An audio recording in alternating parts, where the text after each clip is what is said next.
Hey guys, welcome back to OverTakes. This is Misfit. And I'm Kel. And we are here with we're on our week 5 preview. Sorry, I was going to say week 4.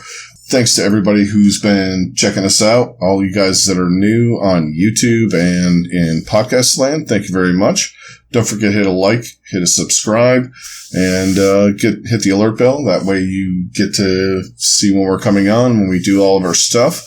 We usually do 3 episodes a week. We do a stream on Sunday nights, and then midweek / end of the week, we do our preview, and then we do a pick show on Friday. So, all right, let's talk about some news first before we dive into the homestand that's back in Washington. All right, so we have some coronavirus type updates. I guess, yesterday, Deepe, the head coach of the Gladiators, had a AMA on, I believe it was on Reddit. I didn't get the full story, but I know he said that there's a possibility of some matches starting back up for those teams that were involved, all that stuff. Like in the next week or the week after. Most of the teams are here except for one, which we're going to get to in a minute, and just kind of go over what the possibilities are with that. But I guess we have some sort of light at the end of the tunnel with this. I mean, what your thoughts on that at all, Kel? So I'm excited, or I really hope that we are going to get to see them play, just because I want to see some of these other teams. I mean, there's, 5 teams that we still haven't seen play a game, and then there's 4 other teams that we've only seen play twice at the most. Yeah. So I really want to see some more teams. Like, we've basically been playing with half a league right now. Yeah. It's like, we were talking about it before we started recording. It's like season 1 when we had 12 teams, and you're just like, okay, so what can we talk about Boston now? Right. Like, okay, so Boston's still pretty good, right? Like that's basically what it was at the beginning in season 1. Like, let's just talk about Striker for 3 minutes. Right. Like, we're just going to talk about Striker. We're going to avoid the creepy boy. Guy. We're going to talk about how good New York is again, because we're just be like, hey, Jonak and Ark are pretty good still, right? And yeah. That's basically where we're at this season. And talk about 10 minutes of profit highlights. Exactly. And that's kind of where we're at this season. Yeah. Luckily, we have hero pools this week. Yes, so that gives us at least something different to talk about. But as far as the virus and everything that's happening, I would not be surprised if they just start cranking out these games. If they found a place where they're just going to do it, and they just decided, we're just going to do it. We're not going to worry about getting in front of a home crowd. We just need to get these games played and get as many teams caught up as we can, and then go from there, and hopefully set up something later down the line where we can actually have an audience and at least get something accomplished. And I imagine they're probably also betting on a worst case scenario where they have to cancel all the homestands no matter where they are. Yeah. And they are probably setting up a place where they can just play the games and have no crowds or very minimal crowds and whatnot, just to prevent as much as possible any kind of bad outbreaks and stuff like that. So yeah, because I would be shocked if they're not working on something like that. And if we see the early parts of that where they get some of these games that haven't been able to be played yet, if we get to see those in the next couple of weeks, I would be really excited and be not surprised. Yeah, and I mean, just the scope of the thing in America too, it has changed a little bit. I mean, the Arnold Classic in Columbus, which is down the road from us, they're canceling their floor show. I mean, that's an international event. That thing is huge. It's one of the biggest events in Columbus every year. Every year. I mean, I lived down there for 2 years. I mean, it took up a week, and there was bodybuilders and all that kind of stuff going on. And they're canceling a lot of stuff. Like, the company we work for canceled all travel. All air travel. Air travel. No air travel for anyone in our company. So it's been there's been a lot of precautions being taken. Yeah. By Which private is enterprises. rightful in its own right. So it'll be interesting to see what happens. The biggest concern right now is there are definitely still some teams that are in China. Chengdu mainly in particular. Chengdu. Yep. Yeah. And there are some other players as well that are still there, as far as we know. There's a couple of players from Guangzhou that are still in China. So I don't know how you get those guys out. Yeah, if you can get them out at all. Yeah. At some point, and I don't like saying this, do you have to forfeit the games until Chengdu can get here? Right. Which is terrible. Right. Do you delay them coming in? Do you have them just have to forfeit half the season? I don't know what you do in that situation. And then somewhat similar to that with Guangzhou, like, do you let them play with the guys that they have? I feel like they probably have. Yeah, they probably do have enough players that they could at least field a team. And they might give them their 2 ways. Like kind of a leeway, like on circumstances, whatever you want to call it. Similar to like a situation in the NBA where you get exceptions to have more players on your roster than you normally are allowed because you have so many injuries. Right. I think NFL same type of thing with the injured reserve and all that. Yeah, and the practice squad and whatnot. You can call people up from that. But one of the things. This is all kind of negative and sucky. One thing to promote the league that we kind of were thinking about and talking about was, now, you have all these teams here. Why not put them in cities, not like base them, but instead of doing the homestands, like this is without any kind of other travel bans and all that kind of stuff across the country. This is barring like worst case scenario where like if they're in the U.S. they can travel within the U.S., that type of thing.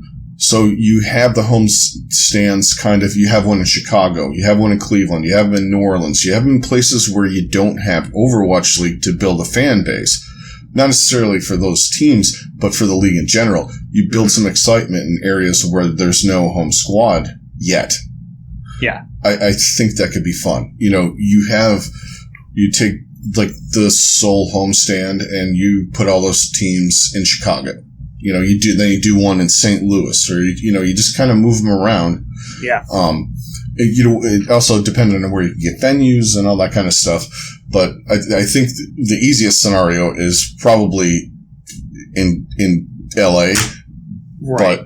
But even still, if you can do it in a few different places in California, I mean, just being able to branch it out and do it in Vegas that normally wouldn't have been available for homestands, or you wouldn't have done a homestand there because there's no team there. Yeah. I think it would be a great way for them to branch out to different areas in the U.S. to kind of get a feel for just the player base and the fan base what there. It's like to be at a live esport event. Yeah, and just getting more people exposed to live esports and just the excitement and everything that comes with that, I think would be really huge for the league. And if they could announce something like that, I think it would be a really big turning point, especially with the fact that they were going to do a bunch in Seoul, or they were going to do a bunch in South Korea. And then those got canceled too. So it's just been like nothing but negative stuff. So if they could kind of spin it into something positive and while still keeping everybody safe, I think that would be a really, really ideal situation for them. Yeah. I don't anticipate this being. This is our dream. Realistic, because there's a lot of logistics that would go into this. But honestly, I think that they could maybe later down the line, if they get to a point where they realize, like, we're not going to be able to play any games in China or Korea. All these guys are here, so let's just try something here. We're seeing this here right now. Maybe in May or June, when we're getting to the later part of the season, maybe we just set up a homestand in Vegas or in Chicago because we found an open venue that has time over a certain weekend, and we can put it in there. And I think they could find something like that. Absolutely. Yeah. And a place they have the resources for that, for sure. And the thing is I lived out in Vegas. All of those casinos have some kind of venue in them. Yeah. That's built for concerts or something that holds enough people where you could have a bunch of matches around town, even if you wanted to play catch up and you know what? You could even take the proceeds from these things and donate it to charity. Like, you could do something to help fight the coronavirus or something like that if you wanted to do it that way. Or help the families in China or the people in China that have been affected by it or in Korea or wherever. Because there's ways to make a positive out of this. Absolutely. I would just I'm glad that they're going to start doing matches at some point. Yes. But if you want to spin a positive and, make your fan base bigger on top of it, you can do things like this. Yeah. I would love to see something like that for sure. So if you're watching out there, Blizzard, check around Vegas, check around these other cities like we're talking about. Because, Vegas, you can do Overwatch League weekend. You can do it in Chicago. Like I said, all these cities that don't have teams that could, have people saying, hey, why don't we have a team? Let's throw a weekend there. This was supposed to be in Guangzhou. Unfortunately, we can't have it there. But let's bring all those teams to Chicago for the weekend. Right. Absolutely. I think it would be a good attempt at something new. Yeah, for sure. Yeah, that's really all there is to say on that. I think it would be awesome, but let's dive into the meat of this week. There's really not too much more we can say about the teams themselves that are coming up this week, but I think something we can really focus on, and what we want to focus on this week, is the hero pools and how those are going to affect how they work. Yeah, this is kind of going to be how we want to work our week preview show, since we have the hero pools involved. Because now we have a pretty good idea of these teams and kind of where they stand, at least as far as what we've seen so far in the metas. But I think this will kind of breathe new life into it, in that we get to see how well they can adjust to new things. And this is going to be where we really start to see some separation, I think.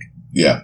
With some of these teams. And some teams going, oh, fuck, I was not expecting that to happen. Right. With the... God damn you, Mr. X. Right.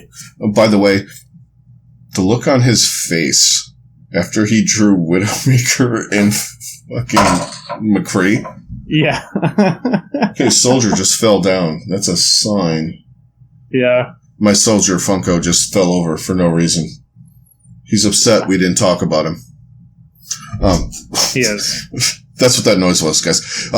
But he looked like, the Hammond one where he does the gopher thing. Dun, dun, dun. That one returns. He had that look on his face.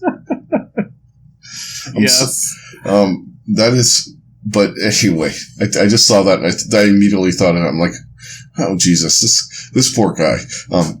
But yeah, we're going to see what these teams can do without the meta. Some teams are probably relieved.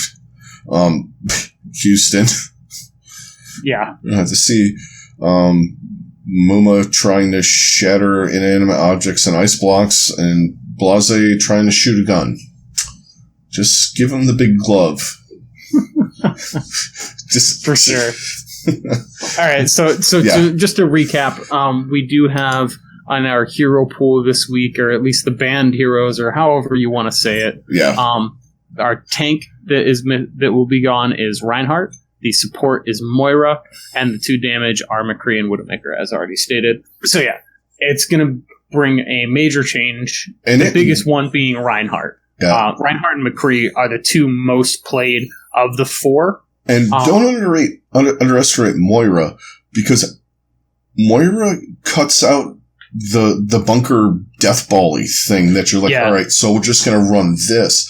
But you don't have the Moira. They would just, you can't run the fallback plan. Orisa Sigma death ball or not death ball. That's the double shield. Yeah, the double shield bunker kind of thing. Yeah. Death ball even without takes Moira, you time. can't really do that. Well, you can't really do without Reinhardt. So now it really kind of opens it up for dive. Yeah. We can get some... I really wouldn't be surprised if we get some different dive. Maybe some... I would be shocked if we don't see some more ball this week. I think we're going to get comfort picks for guys. Yes. We're definitely going to see a lot more Winston. I fully expect that. Even if they don't end up running full dive and fully committing to dive, I would be shocked to not see a lot of Winston this week. Yeah. For some teams, that's good. Some it's bad, and some we don't know yet. But right. I do think we see Orisa and Sigma as well at some point. There's just some maps. I think what this is really going to do is just kind of make it more map dependent on the comps you're running, because okay, now this one thing is completely out, so now we have to kind of figure out exactly what the best lineup is going to be for this situation that we're going into. And I think that's going to be kind of what's going to be more happen than just be like, okay, well, if these are gone, then this is the comp that everyone's going to run at all times. Right. And I'm more and more, I'm thinking you're going to see, even with the players talking and stuff, like less May, because it just doesn't work as much as she works with everything. Yeah. It's dependent on walling off, the Reinhardt and using, the blizzards and, the ground game. And all teams are going to do without the threat of hit scan is just put Farah up in the air and just blast the fuck. I mean, you can right click at her, but you got to be really good to do that. Yeah. I mean, these guys are good. And even then, it's just too slow. Yeah. Because if they're going to be running Farah, then they're probably going to be running a Mercy. And maybe even with that, they're going to be running a Zen on top of that. So now you have basically two people who are just about unkillable because you have a Mei and whatever hit scan or whatever you decide to run with the Mei. I just don't think it's going to be enough to get that Farah out of the sky. Yeah. So I definitely expect to see some Farah, especially on certain maps. Like in really any of the control maps. I fully expect to see Farah played quite a lot. When you get to Jang and all that, Dorado, Ike involved. Yeah, there's definitely going to be some times we're going to see Farah. King's Row could be weird without seeing a Reinhardt. Yeah, that is going to be because even back all the way height of dive. Yeah, season 1, Reinhardt was still the play on King's Row. So I think that might be the one place you see Mei, but at the same time, I think you could, if they try to play Mei, then you just run Farah and wipe the floor with them. And do you run like a hook kind of ice fishing scenario on King's Row? Because it's kind of comfortable. Yeah. I could probably see that. But I think that could be pretty well countered by a Farah. Yeah. And you're going to see a lot of experimentation, which I'm looking forward to. Absolutely. Because it's 2 days and they had 4 days because they were all together. Was there, because all these teams played last week, right? Yes. Like literally all of them. Except Washington. Yeah, Washington's the only team that didn't play last week. But they had an extra day. Right. You can do a lot in a day. Mm-hmm. But can you? You could figure out, we're fucked. Where's Torbjorn? Washington has like two opposite end of the spectrum teams. They first play Boston and then they play New York. Yeah. So they're playing one of the worst teams in the league and one of the best teams in the league. So. And Boston could do something weird. And, that's the whole thing with this. Absolutely. So, all right. Now we've talked kind of about the meta and where we kind of think it's going to go. Let's talk teams that could benefit from this first. And I'm going somewhere where I normally don't go. I'm going to go Houston. I'm going to go Houston because Muma's better on Winston. You can run Hackfist with Dante and Blase. Mm-hmm. And your supports will be fine. Yeah, because you can still run but even if you have to switch, you're gonna if you do run a Farah, you have Hydration, who's a very good exactly Farah. Yeah, I think Houston does benefit from this. And you got Mecha, was built for dive. Yeah, I really think that, and I don't normally get excited. I really think this is good for them. Yeah, because on the opposite side, when they're playing Paris, I think Paris does not benefit from this. No. Just because I think their biggest issue they're going to have is Ben Best has proven that he's been a phenomenal Reinhardt. I've never seen his Winston. But yeah, we know nothing about his Winston, and I have a hard time believing that he's going to be as good on Winston as he's been on Reinhardt, or at least serviceable enough. So I think that's going to be a struggle for them. And that leaves No Smite as your backup, and he got beat he wasn't even the best Winston on his team. I mean, Gouchouet was 10 times better than him. Yeah. Last year. So... Which, I mean, it's tough because Gouchouet is amazing. So, yeah, it'll be interesting to see, is this why they picked up a guy like Nosmite for this exact situation? Yeah. Because I get the feeling that he is there kind of to be their dive tank if they need it. Much like Florida uses Fate, where he plays the Winston and Karayan plays Reinhardt. Yeah. And the other thing... Orisa, all that kind of stuff. Yeah. And the other thing with Paris is, could you see Soon instead of Nico? Because he's good tracer. Yes. Or very good. Or very because do you take out Eggsy? I don't know if you can. That dude is so good. Nico's a pretty good projectile, though. That's the thing. Yeah, I honestly wouldn't be surprised if they run their same DPS lineup. Yeah. But, I mean, if there's a situation where you want to run Tracer, you're going to put Soon in there, but then you take out Eggsy? Right. Or you take out Nico. Unfortunately, I don't know enough about Eggsy's Tracer and that kind of stuff. Right. But so far, he's proven that every character he's played has been fuck it. Just have him run Sim. Yeah. Right. It's going to be a lot of squishies running around out there. She'll just nuke them. Although you don't have the shields to feed off of. Yeah, and if there's going to be a Winston flying around, your turrets are going to be worthless. Yeah, and, support-wise, I think they're fine support-wise. Yeah. You got FD God playing Lucio, you're going to be fine. I think as far as supports go, across the board, I don't think it really changes too much. Because Brig. It mostly changes comps, but I don't think it changes it would be completely different if Lucio was out. Yeah, because if Lucio was out, then it's just okay, well, you got all these guys who are Lucio specialists who now are not able to play him, and they have to play something that they're just not as comfortable with. Whereas Moira was more of a niche pick as it is, and her being banned is more of just it just takes out certain comps, but it doesn't just completely obliterate everything to where you're just well, I guess we got to do this. Yeah, well, the thing is the way without the other teams playing and the limited matches, literally last week skewed the whole thing for Moira. It did, yeah. Because Brig had, I think, 11. I looked at if it did 2 and 3 instead of 3 and 4 weeks, Brig would have been in the Moira slot, and Moira was back a little bit, and Orisa would have been where Winston was. So it would have been a little bit different. But, teams like Houston and Toronto playing dive with Winston got Winston involved in that whole thing. It was kind of interesting.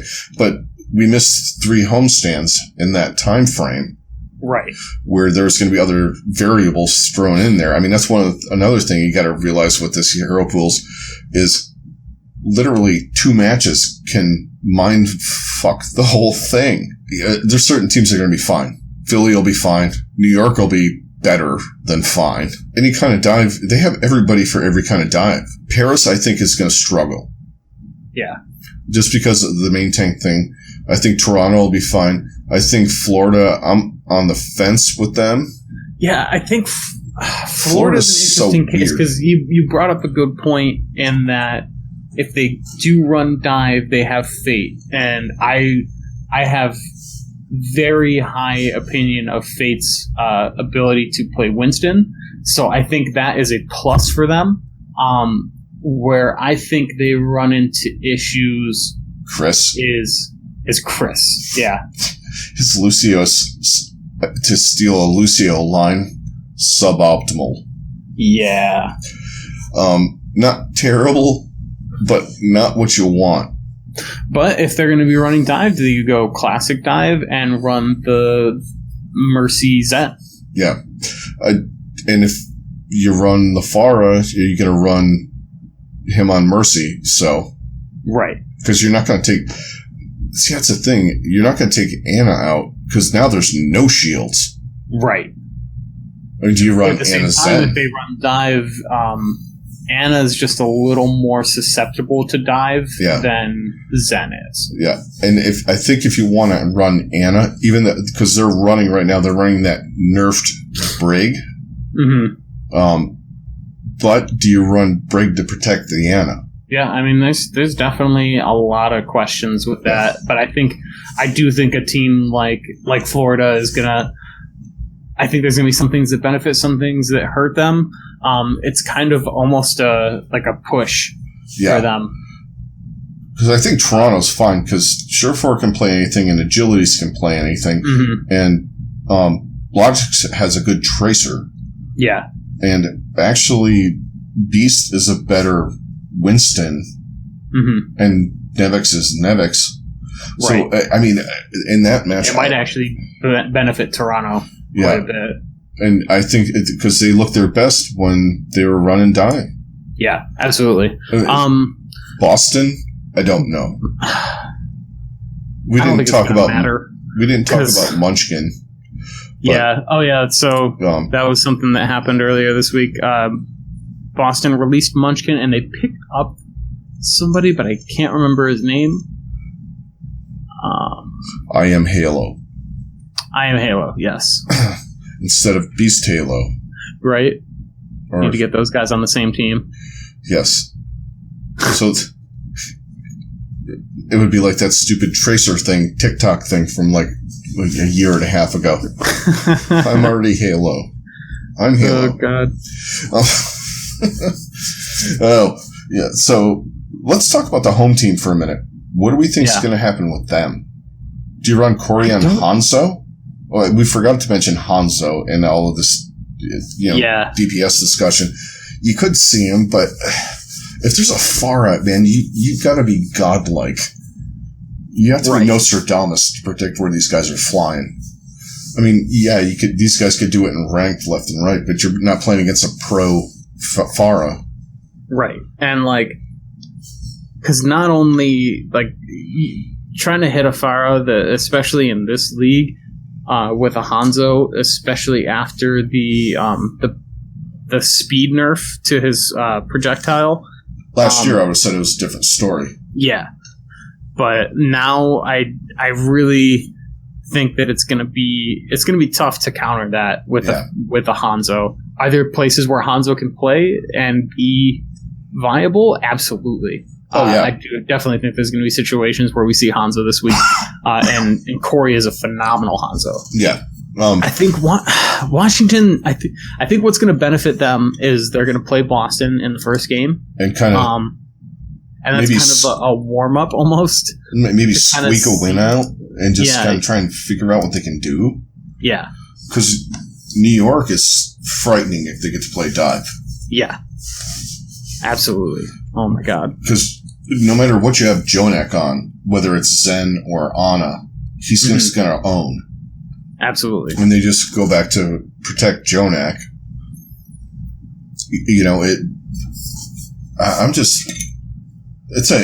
Washington's really interesting.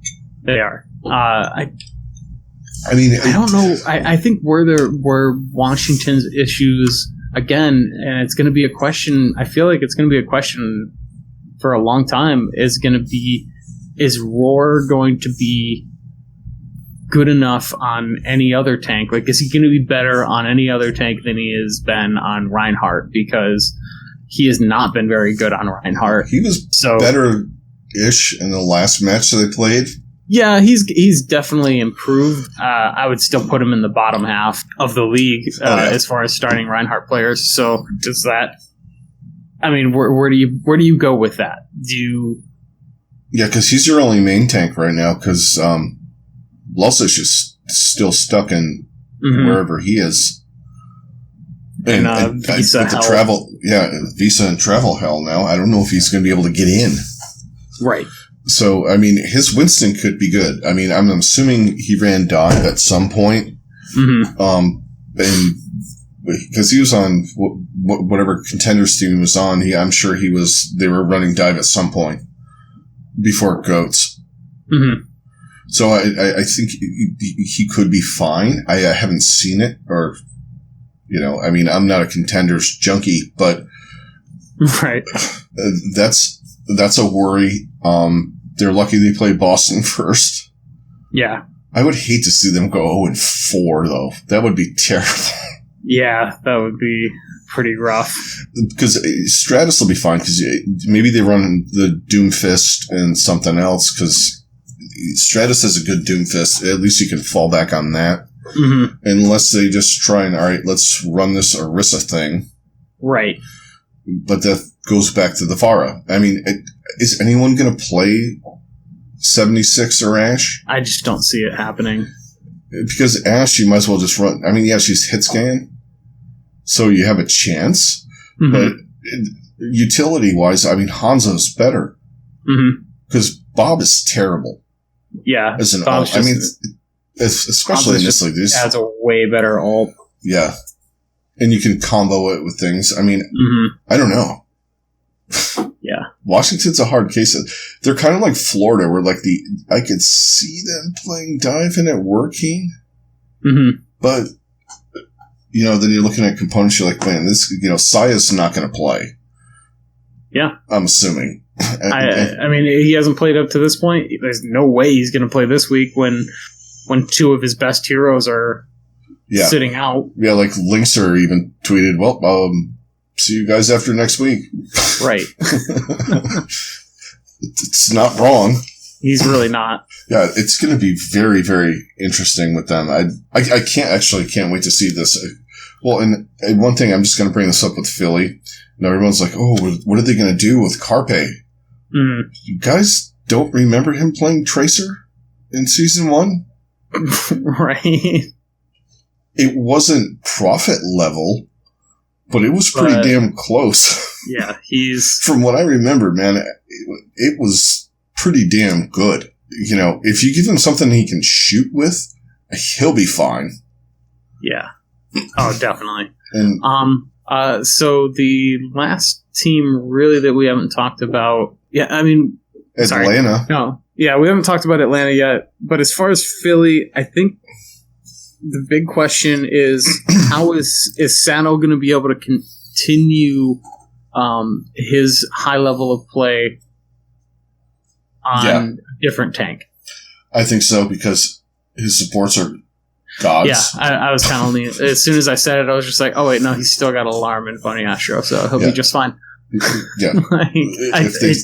I still can't say it enough how much that their support line has completely revamped this team. Yeah. And I think you can ban literally any support and they would be just fine, because I think that these guys are just that good. I know Funny Astro is a Lucio main and a Lucio god, but I fully believe in his capability to play do something else. Anything else, yeah. Well, and also, just to throw this out there with the Pharah thing, we're forgetting Baptiste. Yeah. He can mitigate some of the Pharah stuff. For sure. If you ran him in Ana. I mean, it would be something to worry about, at least. You'd have to play in one of those Eichenwald maps and play 6 miles away. But, yeah, the Philly I'm not worried about them with that support line. They will manage to keep people alive for no reason. It kind of works.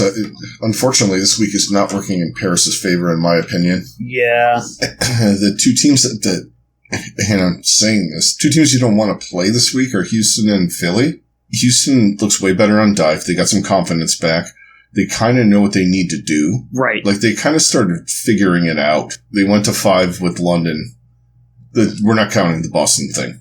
That was a whatever the fuck that was. If we play these guys, they can't play Linkster, but they can put Blase on heroes. They literally banned his worst hero.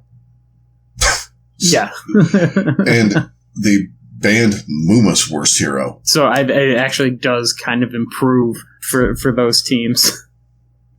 Guys, you can mark this down. We're talking positively about the Houston Outlaws. But don't get me wrong. I still have zero faith in them as a team. Because them winning that game that they did has proven nothing to me. You're still the fucking Browns. Believe me right now. I've seen this 1,000 times. You're still the Browns. And then you lose the last 7 games of the year. Yes, exactly. Well, they did the opposite way this year. Kind of. Houston.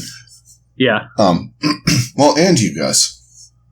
Mirror images. You look bad, then you look good, then you look bad again, then you look good and get that hope back, and it just comes back just enough, and then it all falls apart, and you crumble and fire your coach again.